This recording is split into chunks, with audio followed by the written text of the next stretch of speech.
अस्सलाम वालेकुम रीडर्स, कैसे हैं आप सब। मैं उम्मीद करती हूँ कि आप सब खैरियत से होंगे। चलें तलाश नावल को वहीं से स्टार्ट करते हैं जहाँ से हमने छोड़ा था। ऐसी बेटियों से नहीं मिलना मुझे, यू नो व्हाट। समझ लेना कि मैं तुम्हारी ज़िंदगी में वापस आया था ही नहीं गौर। समझ लेना कि सब वैसा ही है। समझ लेना कि हम अलहदा हो चुके हैं। ऐसी बेटियाँ, मैं एक इज़्ज़तदार मर्द हूँ, ऐसी बेटियाँ मेरी इज़्ज़त खाक में मिला देंगी। पापा मुझे माफ़ कर दें, बहुत बड़ी गलती हो गई, प्लीज़। मैं बस मेरी बच्ची, मैं हूँ अभी, मैं हूँ तुम्हारे सर पर।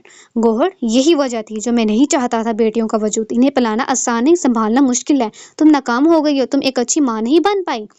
मेरी बेटी ने गलती जरूर की है, मगर मैं अपनी बच्ची को कभी खुद से अलग नहीं करूंगा। मैं एक जिम्मेदार हूँ इसकी सब गलतियों का, सब गुनाहों का। यामीन भाई, आपने मुलाजिम के हाथों पैगाम भिजवाया था मुझे पिलवाने का, सब ठीक है। सुहेल की आवाज ने यमीन साहब को एक झटके से इसी सही गलत, अपनी बातों और अपने भाई की बातों में आवाज न करने वाली इस दुनिया से बाहर निकाल दिया था। और एक पल में वो पीछे पलटी और एक जोरदार थप्पड़ अपने भाई के मुंह पर मारा था। इस थप्पड़ की गूंज के बाद सुहेल के हंसने की आवाज हवा में गूंजी थी। आपको याद है हमारी आखिरी बार गुफ्तगू में भी आपने एक ऐसा ही तोहफा दिया था। कब से जानते हो ये सब? आप बताएं, आपको कब मालूम हुआ ये सब? भाभी से मैं जो पूछ रहा हूँ वो बताओ सुहेल। गिरीबान को पकड़कर अपनी तरफ खींचा था उन्होंने। मैं नहीं बताऊंगा, मगर मानना पड़ेगा किस्मत ने आपको मिलवा ही दिया अपनी बेटी से।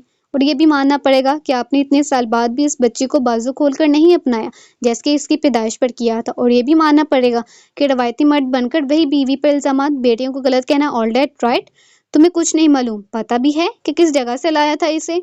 किसी लड़की को किसी गलत जगह पर पाकर आपने सब कुछ इसके खिलाफ मान लिया। कुछ भी हो सकता था, मगर आपको मालूम था वो आपकी बेटी है, आपकी बीवी की मर्जी। आपको लगा कि वो गलत है, आपकी बेटी गलत है।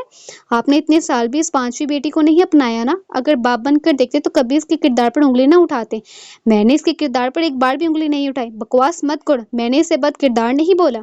एक बेटी की तरबियत पर उंगली उठ जाना ही किरदार पर उंगली उठना होता है। तुमसे बहस करना ही फजूल है। उन्होंने एक झटके से सुहेल को पीछे धक्का दिया था और टेरेस से नीचे जाने को तैयार थे जब सुहेल साहब ने एक आखिरी बात की थी।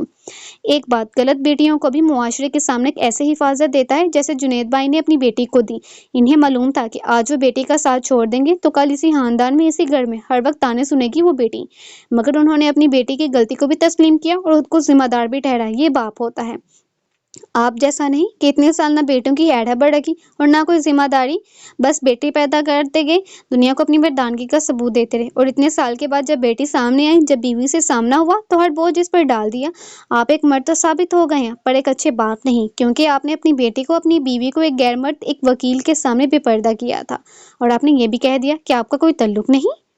सुहेल साहब बात मुकम्मल नहीं कर सके थे। यमीन ने एक जोरदार मुक्का मारकर इन्हें नीचे गिरा दिया था और चले गए थे वहां से। यमीन की बेटियां, क्या तुम मिले हो? कैसी है गौर? दादी माँ, अम्मी, वालदा ने बेटे को उठाते हुए पूछा था, जो खामोश अपने दोनों बेटों की बातें सुन रही थी अब तक। आपका मतलब है जिंदा है गौहर? या जिंदा है आपकी पोतियां? सुहेल, अम्मी, आज थोड़ी देर पहले जो इंजान लड़की आई थी जिसने इस घर की इज्जत को बचाया, वो बच्ची यमीन बाई की पांचवी बेटी है, जिसकी पैदाइश पर इन्हें और भाभी को घर से बाहर निकाल दिया गया था।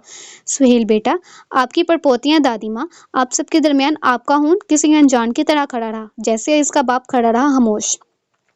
मुझे पहले डर था कि जिन बेटियों को घर से निकाल दिया जाए, जालिम मुआशरे में रहकर वो भी खराब हो जाएगी, मगर गौहर भाभी ने मुझे गलत साबित कर दिया। तुम एक मुलाकात में कैसे कह सकते हो? देखा नहीं कितनी बदतमीज थी वो। गौहर की तरबियत बोल रही थी और तुम अच्छा कह रहे हो। अम्मी, कभी कभी सोचता था कि कैसे एक औरत दूसरी औरत का घर तबाह कर सकती है। अब अपने सामने होता देख रहा हूँ कैसे आपने, चच्ची ने, आलिया भाभी ने गौहर भाभी का घर खराब कर दिया। इन बच्चियों की तरबियत पर दुनिया रश करेगी, ये मैं नहीं, वक्त बताएगा। कभी कभी ऐसा भी होता है, दिन का उजाला आप पर बावर करवाता है, आप जीत गए हैं, मगर वहीं रात की तारीकी आपको शिकस्त की, आपकी शिकस्त चीख चीख कर बता रही होती है। रात का वो पहर जो बहुत बेचैन, बहुत बेतैब गुजरता है। आपको दुनिया या लोग बताने नहीं आते कि आप गलत हैं, बल्कि आपको आपका ज़मीर मलामत करता है। कुछ ऐसा ही अमीन के साथ भी हो रहा था। वो कुछ घंटे पहले मुतमईन था, कुछ दिन पहले मुतमईन था, मगर इसकी बेटी आई और सब पर पानी फेर दिया। यमीन गुफार को गलत साबित कर दिया। हालांकि गलत तो वो साबित करना चाहता था। इतने सालों के बाद अपनी बीवी पर अपनी हैंड रखना चाहता था, अपनी बेटियों को झुकाना चाहता था, अपने ताबिया करना चाहता था। इसलिए तो इसने वही पुराना तरीका अपनाया, इस जरूरत की तरबियत पर उंगली उठाकर। बीवी को तो वो झुकाकर बीवी को तो वो झुका भी चुका था, मगर अपनी बेटी, इसने ये नहीं सोचा था कि जिन बेटियों को वह हकारत से देखते रहे, आज इनकी वो बेटी भी इन्हें इस निगाह से देखेगी। भाई की बातें क्यों चिढ़ रही थी इन्हें? क्या सच में वो खाली हाथ ही हैं? सब होने के बावजूद, आलिया के होते हुए, अपने बेटे के होते हुए। میں مکمل ہوں۔ تم مکمل ہوتے تو اس طرح گپ اندھیرے میں نہیں ہوتے، اپنی بیوی بیٹیوں کے ساتھ، اپنی فیملی کے ساتھ نیچے ٹی وی لانچ میں بیٹھے ہوتے۔ بیوی؟ کیسی بیوی؟ اور انہوں نے اس بیڈ روم پر ایک نظر دوڑائی تھی۔ کتنے سال ہو گئے تھے عالیہ کو اس روم سے باہر بھیجے ہوئے؟ کیا میاں بیوی والا رشتہ رہ گیا تھا؟ بیٹوں کے جنون میں تو سب ہو گیا، پھر وہ اس نئے ماحول کو اپنا کیوں نہیں پا رہے تھے؟ وہ تو بہت دھڑلے سے کہہ آئے تھے کہ تلاش ختم ہوگی، مگر انہیں احساس ہو رہا تھا کہ ان کی تلاش شروع ہوئی ہے اب۔ تو کیا آپ لوگ چلے جائیں گے؟ سہیل بھائی، میں معافی مانگتی ہوں آپ سے، آپ کو کتنی چوٹ آئی ہے؟ یمین بوڑھے ہو کر بھی جوان بننے کی کوشش کرتے ہیں۔ سہیل نے اپنی بیوی کی طرف دیکھا تھا جو پانی پیتے پیتے ہنس پڑی تھی۔ ہاں بابی، سہیل نے منع کیا تھا، کسی کو بتانے سے انہیں شرم آ رہی تھی کہ سب کیا سوچیں گے، اس عمر میں مار کھا کر آئے ہیں۔ ہاں، رات کو دیکھنے والے تھے۔ اتنے کہہ کے لے کر ہنسی تھی ہتیجہ۔ اوکے، سو سوری، مگر سہیل بھائی۔ گوہر میم، آپ کی سائن چاہیے رینا برائڈل کلچر پروجیکٹ پر۔ چلے میں کر دیتی ہوں، آپ چائے کے ساتھ کچھ بھیجیں اندر۔ گوہر ان دونوں سے ایکسکیوز کر کے اٹھی اور ٹیبل سے پین اٹھا کر اپنی پی اے سے فائل لے کر سائن کرنا شروع کر دیے تھے۔ کچھ وقت تک وہ اس فائل کو دیکھتی ہی رہی تھی۔ بھابی، یہ پروجیکٹ بہت سال سے فائنل ہو رہا تھا، اب رینا کے نکاح سے پہلے یہ مکمل لانچ ہو جائے گا الحمدللہ۔ اور وہ واپس صوفے پر آ کر بیٹھی تھی۔ گوہر بھابی، کیا آپ نے واپس آنے کا سوچا ہے؟ کیا یمی نے مجھے یہاں بچیوں کو واپس اپنی زندگی میں لانے کا سوچا؟ یقین جانو ہتیجہ، میں بھی اتنے سال سے یہی سوال خود سے پوچھ رہی ہوں، مگر میرے پاس کوئی جواب نہیں۔ سہیل اپنے سامنے اس باہمت عورت کو دیکھ کر حیران ہو رہا تھا۔ وہ اس عالیشان آفس کو دیکھ رہا تھا جو کبھی اپنی بھابی کو، سادگی میں بھی وہ بزنس ویمن انہیں اتنی ینگ لگ رہی تھی، کل جس عورت کی بیٹی کے سٹیٹس پر ان کے گھر میں ڈسکشن چل رہی تھی۔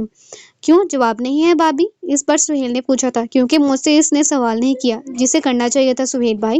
جس دن یمین ہمیں گھر لے جانے کا سوال کریں گی، اس دن یہ جواب ہی ہوگا میرے پاس۔ ابھی تو میں اس تیاری میں ہوں کہ اپنے شوہر کے سامنے اس کی بیٹیوں کو کیسے لانا ہے۔ بیبہ تو خود سامنے چلے گی، مگر میری باقی بچیاں اس وقت اپنے باپ کا سامنا کریں گی جب میں چاہوں گی، جیسے میں چاہوں گی۔ اب میری انا پر بات آئی ہے اور میں چاہتی ہوں یمین کا یہ غرور ضرور ٹوٹے کہ میری بیٹیاں کچھ نہیں۔ میں اپنے شوہر کو ہر اس محاذ پر یہ باور کروانا چاہتی ہوں کہ بیٹیاں سب کچھ ہوتی ہیں، مگر باپ یمین جیسے نہیں ہوتے۔ عورت عظیم نہیں ہے، مگر یہ رشتے عظیم ہیں۔ ماں، بہن، بیوی، بیٹی، وہ عورت عظیم ہے جو ان رشتوں میں جڑی ہوئی ہے۔ وہ عورت عظیم ہے جو تعظیم کرتی ہے خود سے جڑے رشتوں کی۔ گوہر، مجھے تو ابھی بھی یقین نہیں آ رہا، ہماری بیبہ نے یہ کر دکھایا۔ اس نے بہت بے وقوفی کی ہے سمیرہ، میں تو پہلے ہی اس سے خفا ہوں۔ خفا؟ اور کون سی بے وقوفی؟ یہ سٹینڈ لیا ہے، ہم بچیوں کو یہی تو ٹیچ کرتے ہیں نا۔ ایک لڑکی عورت جب اپنے قدموں پر کھڑی نہیں ہوگی تو روندی جائے گی۔ جب یمین جیسے باپ ہوں، دبیبہ جیسی بیٹیوں کو سٹینڈ لینا پڑتا ہے۔ اور گوہر، اپنی جیسے نہ سمجھو، یہ آج کے زمانے کی بیٹیاں ہیں۔ کاش تم اس وقت خاموشی سے گھر سے نہ نکلتی تو آج معاملات کچھ اور ہوتے۔ ایسا نہیں ہے کہ تم لوگ اچھے نہیں رہے، الگ ہو کر بیٹوں کی زیادہ اچھی پرورش کی تم نے، مگر اس نے گوہر کے کندھے پکڑ کر اپنی جانب کیے، اگر تم نے سٹینڈ لیا ہوتا تو بچوں کے سر پر باپ کا خاندان کا سایہ رہتا، ان پر بھی تو بیٹوں کی ذمہ داریاں پڑتی نا۔ مگر at the end of the day بیبہ نے سٹینڈ لے کر بہت اچھا کیا۔ میں تو پارٹی آرگنائز کروں گی۔ سمیرہ کیبن سے باہر چلی گئی تھی۔